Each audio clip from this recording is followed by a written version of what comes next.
All right, you get behind the wheel of a new ride, you take a deep breath of that new car smell.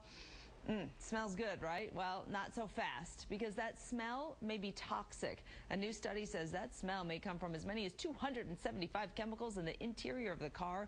Chemicals like brominated flame retardants, that's BFR, chromium, and lead, all linked to birth defects, learning problems, and/or cancer.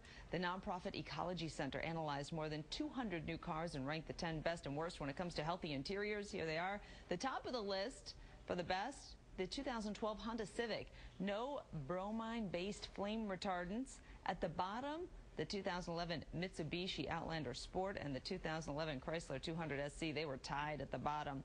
You can look for your car and its ranking as far as the healthy interior goes if you check out the checkup on the health page at myfoxdetroit.com. You can find all kinds of information, whether you want to know it or not. Remember, Alan and Q, the average American spends more than 1.5 hours in a car every day, probably a lot more.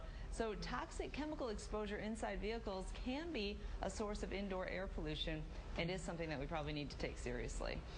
Makes you wonder if that, you can get the air freshener tree that has the what's that doing smell. to you? Well, yeah, what's in it? Makes you wonder. I'd imagine it helps if you just crack the window a little bit. Yeah, well, I think that's one of the things. Yeah, the simple, just airing it out a little bit. The problem is some of these chemicals, they're so subtle that even after the smell is gone, you're probably still getting some of those, minute particles in your system. All right, well, I'm sure there are a bunch of convertible people out there going, nah, don't have a problem. Right, they're laughing at us. Right, all right, thanks, Dina.